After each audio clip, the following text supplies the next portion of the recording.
আসসালামু আলাইকুম রহমতুল্লাহ।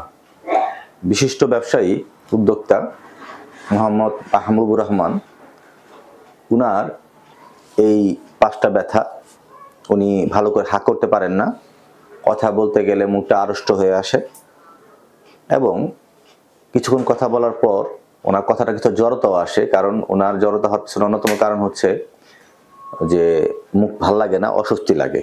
এই সমস্যাগুলি ওনার আছেন। তো উনি ব্যাপারটার গুরুত্ব দিতেনই না, বুঝতেনই না যে কি ব্যাপার স্যাপার। পরে আমি ওনাকে দেখার পর আমি ফাইন্ড আউট করি যে ওনার মুখটা হা হয় না, ভালো করে ওপেন হয় না। এবং আরেকটা লক্ষণীয় বিষয় হচ্ছে, ওনাকে যদি বলি মুখটা আপনি এদিকে ঘুরান, উনি এদিকে ঘুরায়, আমি বলি মাথা এদিকে ঘুরান, তাও এদিকে ঘুরায়, অর্থাৎ দুই পাশটা এদিকে। এর এক বিশ্বের অন্যতম কারণ হচ্ছে যে ওনার এই TMJ joint disorder, temporomandibular joint disorder. ওনার এটা আমরা ফাইন্ড আউট করি। এটা একটা, এই বিষয়টা নিয়ে আমরা আরো বিশদভাবে আমরা আলোচনা করব পরবর্তী সময়। আজকে এই জয়েন্ট রিলেটেড আরেকটা গুরুত্বপূর্ণ আলোচনা করব, যেটা আপনারা শুনলে অবাক হয়ে যাবেন এবং সত্যিকার অর্থে যে কত গুরুত্বপূর্ণ পরবর্তী সময় আপনারা উপলব্ধি করবেন। আজকে আমরা সেটা শুরু করতেছি। দর্শক, আগে টিএমজে জয়েন্ট সম্পর্কে আপনাদের ধারণা দেই। লক্ষ্য করে দেখেন যে এইটাই হচ্ছে আমাদের টিএমজে জয়েন্ট। হ্যাঁ, এখানে আমাদের এই যে টেম্পোরাল বোনের যে ফসা আছে, এই ফসা এবং হেড অফ দ্য এই condylar process of the mandible, condylar process of the mandible এবং টেম্পোরাল ফসা, এই দুইটা মিলিত হয়ে আমাদের একটা জয়েন্ট তৈরি করে, যার নাম হচ্ছে টেম্পোরোম্যান্ডিবুলার জয়েন্ট অথবা টিএমজে। আমরা এই বিষয়টা নিয়ে আমরা এখন আলোচনা করব। অর্থাৎ আমরা যেটা বোঝাতে চাচ্ছি যে এই যে আমাদের দেখেন যে এই যে গর্তটা, এইটাই হচ্ছে টেম্পোরাল ফসা, আর এখানেই আমাদের ম্যান্ডিবুলার কন্ডাইল, অর্থাৎ আমাদের এই কন্ডাইলটা যুক্ত হয়ে যে জয়েন্টটা তৈরি করছে সেটাই হচ্ছে আমাদের টিএমজে জয়েন্ট। এখন আমাদের অনেকেরই একটা জিনিস লক্ষ্য করেন যে আমাদের অনেকেরই দেখেন যে এই যে এইভাবে কাজ করার অভ্যাস আমাদের আছে। এইভাবে কাজ করেন, ঘাটটা সামনে চলে আসতেছে এবং এইভাবে বসে ঘাটটার সামনের দিকে এসে মোবাইল টিপতেছে। এই যে এক তরুণী কিভাবে মোবাইল টিপতেছে ঘাটটার সামনে, অথচ ঘাটটা থাকার কথা এরকম স্ট্রেট। যদি ঘাটটার সামনের দিকে চলে যায় তাহলে তার বায়োমেকানিক্যাল মারাত্মকভাবে ব্যাহত হয় এবং এই সকল মাসেলগুলির উপরে অত্যন্ত হেভি লোডিং একটা চাপ পড়ে, যার ফলে তার পুরাটার এই সার্ভাইকাল পুরো বায়োমেকানিক্যাল মারাত্মকভাবে চেঞ্জ হয়ে একটি পেইন সৃষ্টি হয়। সেটা আমরা একটু পরে আলোচনা করব। এবং উনি যে কাজ করতেছে এটাও দেখেন যে ল্যাপটপটা কত নিচে, ঘাটটা কত উপরে, এবং এই যে আরেক তরুণী কাজ করতেছে সেটাও একই অবস্থা। অর্থাৎ এই সমস্ত বিষয়গুলোর পিছনে আমাদের নেকের, ঘাড়ের যে বায়োমেকানিক্যাল মারাত্মকভাবে ব্যাহত হওয়ার কারণে তাদের কি হচ্ছে, তাদের আমরা যদি দেখি আর একটু, তাদের এই এখানে পেন করতেছে, চোয়ালে পেন করতেছে, ঘাড়ে পেন করতেছে, মাথা ঝিমঝিম করতেছে, অস্বস্তি লাগতেছে, কাজে মন আসতেছে না। কখনো কখনো এটা এত তীব্র হয়ে কখনো কখনো হাতের এই পর্যন্ত ভাব চলে আসতেছে, হাতের পর্যন্ত চলে আসতেছে, কখনো কখনো হাত ঝিঝি করতেছে, অবশ লাগতেছে, এই পর্যায়ে পর্যন্ত এক্সট্রিম লেভেলে হচ্ছে। এখন এই যে ঘটনাগুলি ঘটতেছে এটা তো আছেই, এর সাথে আরেকটা গুরুত্বপূর্ণ বিষয় আজকে আমরা আলোচনা করব যে এই ঘাড়ের মাসেল আপনার এই টিএমজে, যেটা আমরা একটু আগে আলোচনা করলাম, তার মানে হচ্ছে যে আপনার এই চোয়াল ব্যথার কারণ, যেটা আমরা একটু আগে বললাম যে এই যে ম্যান্ডিবুলার আমাদের যে মাহবুবুর রহমানের যেটা হয়েছে, ওনার এইটা একটা কারণ। কেন? কারণ এই তাদের এই ওয়ার্কিং প্লেস, এরকম কারণেও আমাদের এই যেটা বলতেছিলাম, এই সকল কাজ করলে, এইভাবে কাজ করলে আমাদের এই টিএমজে জয়েন্টে ব্যথা হতে পারে। কিভাবে পারে তার ব্যাখ্যা আমি এখন আপনাদের দিব, যেটা আপনারা শুনলে অবাক হবেন এবং খুবই গুরুত্বপূর্ণ। আপনি জিনিসটা বুঝতে যদি পারেন তাহলে নিজে নিজে আপনার ভিতরে মোটিভেশন তৈরি হবে এবং আপনি সতর্ক হবেন এবং বুঝতে পারবেন। আমরা সেই বিষয় নিয়ে এখন আমরা আলোচনা করতেছি। তাহলে কি ব্যাপারটা কি একটু লক্ষ্য করে দেখেন। এখানে আমরা খুব গুরুত্বপূর্ণ একটা বিষয় আলোচনা করব, যদিও খুব কঠিন মনে হচ্ছে, কঠিন হওয়ার কিছু নাই। দেখেন, এটা আমাদের একটা মানুষের মুখ, এটা আমাদের চোয়াল, বুঝতে পারতেছেন, আর এইটা আমাদের ইপিগ্লুটিস। লক্ষ্য করেন এর পিছনে আমাদের যেটা আছে যে এইটা হচ্ছে আমাদের হায়োইড বোন। হ্যাঁ, এখন এই সেই হায়োইড বোন, মানে আমি বলতে চাচ্ছি যে এটার পিছনে এটার ঠিক এই জায়গাটাতে একটা বোনস আছে, নাম হলো হায়াট বোন। অত হায়াট বোন এত বিস্তারিত বোঝার দরকার নাই, খালি বোঝেন যে একটা বোনস আছে, নাম হলো হায়াট বোন। এই হায়াট বোনের সাথে আমাদের গুরুত্বপূর্ণ একটা মাসেল লাগে, যে মাসেলটার নাম হচ্ছে ডাইজেস্টিক বা ডাইগ্যাস্ট্রিক মাসেল। মাসেলটার নাম হচ্ছে ডাইগ্যাস্ট্রিক মাসেল, ডাইগ্যাস্ট্রিক মাসেল। তো এই মাসেল সম্পর্কে আমরা একটু আলোচনা করব। এই মাসেলটার উৎপত্তি কোথায় লক্ষ্য করে দেখেন দর্শক, যে এই মাসেলটার উৎপত্তি হচ্ছে এই হায়াট বোনের। এখান থেকে উৎপত্তি হয়ে আমাদের যে চোয়ালটা আছে, এই যে চোয়াল বলতে আমাদের এই চোয়ালটা এটা বোঝা যায় তার সামনের অংশ, আমাদের মুখের সামনের অংশ, এই যে জায়গাটাতে এখানে এখানে। তো এই মাসেলটা এখানে উৎপত্তি হয়, এখানে অরিজিন হয়, অরিজিন হয়ে এখানে তার লাগে, ঠিক আছে।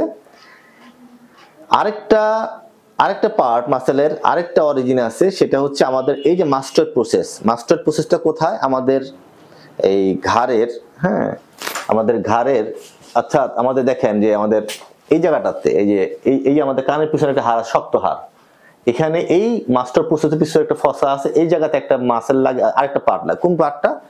ডাইগ্যাস্ট্রিক মাসেলের পার্টটা। তাহলে এই মাসেলটা দুইটা উৎপত্তি, একটা এখানে আর একটা হায়াট বোনের এখানে উৎপত্তি হয়ে তার লাগে কোথায়? তার লাগে একটা চোয়ালে লাগে, আর একটা পার্ট কোথায় লাগে? ওখানে বললাম। আর দুইটা মাসেলের কি আছে? একটা ইন্টারমিডিয়েট একটা ব্যান্ড আছে, ওটা জানা দরকার নেই। তাহলে আমরা বুঝলাম এই মাসেলগুলির পার্ট হচ্ছে কোথায়? এই চিনে এখানে, আর একটা হলো কোথায়? মাস্টার্ড প্রসেসে। এখন এই মাসেলটা কেন আমরা আলোচনা করতেছি খুব লক্ষ্য করেন। যখন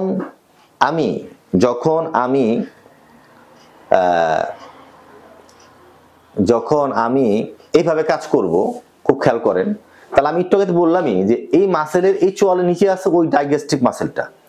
আচ্ছা, যখন আমি এই মাসচোটা সামনে নিব, তখন ওই ডাইগ্যাস্ট্রিক মাসেলটার উপরে টান পড়ে, ওই ডাইগ্যাস্ট্রিক মাসেলটার উপর টান পড়ে, এবং এই যে হায়াট বোনটা কি করে? হায়াট বোনটার উপরে টান পড়ে। টান পড়লে কি হয়? এই মাসেলগুলোর সাথে কার জড়িত সম্পর্ক আছে? টিএমজি জয়েন্টের সম্পর্ক আছে। অর্থাৎ টিএমজি জয়েন্টটা যখন হায়াট বোনটা সামনের দিকে চলে আসে, ম্যান্ডিবলটা সামনের দিকে চলে আসে, সেই ম্যান্ডিবলটা আলটিমেটলি যে জায়গাটা থেকে বসার কথা, সেই জয়েন্টটা ডিসপ্লেস হয়, জয়েন্টটা ঠিকমতো কাজ করে না। আমরা ব্যাপারটা এরকম বুঝি, সেটা হচ্ছে লক্ষ্য করেন যে আমি যখন ঘাড়টা সামনে নিলাম, তখন এই মাসেলটা আর হায়াট বোনটা যখন এরকম সারাক্ষণ ঘাটটা যখন এরকম হইলো, তখন এটা যখন টান পড়লো, তখন হায়াট বোনটা এই জয়েন্টটা এই ম্যান্ডিবলটা কি করে? সামনের দিকে ডিসপ্লেস হয়ে যায়, ইরিটেট হয়, প্রবলেম করে, এবং সেই কারণে পেন হয়। কেন পেন হয়? যে বললাম যে মাসেলটা আপনি তো ঘাট সবসময় সামনে রাখতেছেন, তো যখন ঘাটটা সামনে রাখতেছেন তখন মাসেলের টান পড়তেছে, আর এই মাসেলটা কি করতেছে? আলটিমেটলি এই ঘাট টানটা কার কারণে? এই মাসেলটা হায়াট বোন সহ ম্যান্ডিবলটা সামনের দিকে চলে আসার চেষ্টা করতেছে, এবং ম্যান্ডিবলটা আলটিমেটলি ওই জয়েন্টের উপর প্রেসার করতেছে, ফলে এই জয়েন্টের মধ্যে পেন সৃষ্টি করতেছে। অর্থাৎ আপনার এই চোয়াল ব্যথা, আপনার মাথা ব্যথা, আপনার কানের এই সমস্ত জায়গাগুলি ব্যথার অন্যতম কারণ হচ্ছে আপনার অকুপেশনাল হ্যাজার্ড, আপনার এই বসা কাজ করার পিছনে দায়ী। তাহলে আমরা বুঝতে পারলাম এতক্ষণ আলোচনা করে যে এই ঘাড় ব্যথা, মাথা ব্যথা, চোয়াল ব্যথা, বিশেষ করে এই ব্যথার পিছনে একটা অন্যতম কারণ হচ্ছে আপনার এই অবৈজ্ঞানিকভাবে বসার কারণে। তাহলে আমরা এই বিষয়ে সতর্ক থাকবো। নাম্বার 2, আরেকটা গুরুত্বপূর্ণ বিষয় আমরা লক্ষ্য করবো আজকে, সেটা হচ্ছে, আচ্ছা এটা হইলে হয় কি, আরেকটা কথা এখানে বলি, যে ঠিক এইটার পিছনে একটা এরিয়া আছে, সেটা হচ্ছে যে এই যে আপনার সেন্সিটিভিটি, এই যে রেট্রো ডিসকাল টিস্যু, এই যে ডিস্ক, এই জয়েন্টের পিছনে ডিস্ক আছে, ডিস্কটা প্রচন্ড পরিমাণে সেন্সিটিভিটি বেশি, নার্ভ সিস্টেম অত্যন্ত বেশি, ফলে যখন এই ম্যান্ডিবলটা সামনে চলে আসলো মাসেলের টানের কারণে বা ইমব্যালেন্স যখন হইলো, তখন এই কানের এই পিছনে যেই টিস্যুটা আছে, টিস্যুটা ইরিটেট হয়, প্রচন্ড পেন হয়। কেন? ওই জায়গায় নার্ভাস সিস্টেমটা খুব অ্যাক্টিভ, অত্যন্ত সেন্সিটিভিটি বেশি, ইরিটেবল হয়, এবং যার ফলে পেন হয়। এটা একটা বিষয়। তাহলে আমরা বুঝতে পারলাম যে মাসেলের ইমব্যালেন্সের কারণে ম্যান্ডিবল সামনে চলে আসে, চ্যামেলের সামনে চলে আসার কারণে একটা ইমব্যালেন্স হয়, যার ফলে এই কন্ডাইলটা ইমব্যালেন্সের ইরিটেশন কারণে এই রেট্রোডিসকাল টিস্যুটা ইরিটেবল হয়ে সেন্সিটিভ বেড়ে যায়, প্রেশার পড়ে, যার ফলে এই জায়গায় পেন, এই টিএমজে জয়েন্ট ডিসঅর্ডার হয়, টিএমজে পেন হয়। কিন্তু আমরা মনে করি এটা দাঁতের বা অন্য কোনো কারণ আমরা মনে করতেছি যে এইটাই কারণ বোধ হয়। আসলে তার রুট কজ তো এই মাসেলগুলো। তাহলে আমাদের এই পশ্চারটা আমাদের মূল, যে পশ্চার যদি আমি ঠিক করতে না পারি তাহলে আমার পেনটা কমবে না, কারণ আমার এই পেনটা হওয়ার পিছনে আমার পশ্চার যেভাবে বসছে ওইটা কারণ ছিল। তাহলে এই বিষয়টা আমরা লক্ষ্য রাখবো। আরেকটা যে বিষয় আমি এখন বলতে চাই সেটা হচ্ছে যে অনেক সময় আমাদের এই যে স্টানোক্লিডোমাস্টয়েড মাসেল এবং ডিপ নেক ফ্লেক্সর মাসেল, এই মাসেলগুলো অনেক সময় কি হয়, অত্যন্ত টাইট হয়ে আসে। অত্যন্ত টাইট হওয়ার কারণেও আমাদের ম্যান্ডিবলটা কি হয়, সামনে দিকে চলে আসে, ডিসঅর্ডার হয়, ফলে এই জায়গাটা পেন হয়। অর্থাৎ এই পেনের পিছনে ইটসেলফ দায়ী না, দায়ী হলো আপনার এই স্টানোক্লিডোমাস্টয়েড মাসেল দায়ী এবং এই মাসেলগুলি দায়ী, যেগুলো আপনার বসার কারণে, যেটা একটু আগে বলতেছিলাম, সেগুলির কারণে আপনার এই পেনটা হচ্ছে। অর্থাৎ আপনি এখানে যত ট্রিটমেন্ট করেন কোনোদিন লাভ হবে না যদি কিনা এইগুলি আপনি ঠিক না করেন, এটা বুঝাইলাম। আরেকটা বিষয় হচ্ছে যে আমাদের ট্রাইজেমিনাল নার্ভ, অনেক সময় ট্রাইজেমিনাল নার্ভের ইরিটেশনের কারণে আপনার পেন হচ্ছে, কারণ এই নার্ভটা এখানে যাচ্ছে, এখানেই তার, এই যে দেখেন এখানেই তার নার্ভটার পূর্ণত সমস্ত ব্রাঞ্চগুলো এখানে দায়ী।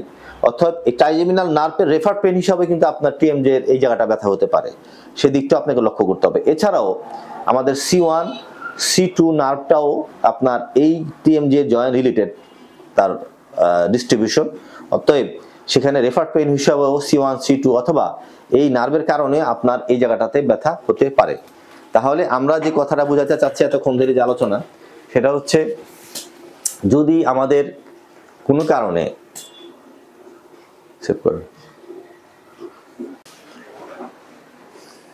তো আমাদের যে বিষয়টা এখন লক্ষ্য করতে হবে যে আমাদের যদি কারো চোয়াল ব্যথা, কথা বলতে অস্বস্তি লাগে, ভালো লাগে না, চাপ, মুখটা আড়ষ্ট হয়ে আসে এবং এই জায়গাটা মাথা ঝিমঝিম করে, ব্যথা করে, ঘাড় ব্যথা করে এবং এই জায়গাগুলিতে মনে হয় যে ধরলেই খুব অস্বস্তি লাগে, তাহলে আপনারা একটু লক্ষ্য করবেন হয়তো আপনার রুট কজ আপনার অকুপেশনাল হ্যাজার্ড অথবা এই সকল কারণ, যেগুলো অনেক ডিপ, অনেক গভীর আলোচনা, যেটা অনেক সময় আমাদের অনেকেরই মনে থাকে না।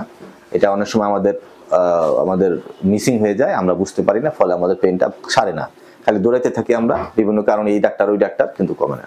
আজকে এই বিষয়টা আপনার শেয়ার করলাম। আমার মনে হয় যারা নন মেডিকেল পার্সন তারাও যদি একটু ধৈর্য সহকারে শোনেন অনেক উপকৃত হবে আজকে এই ভিডিও থেকে ইনশাআল্লাহ। আজকে পর্যন্ত সকলকে ধন্যবাদ। আসসালামু আলাইকুম রহমতুল্লাহ।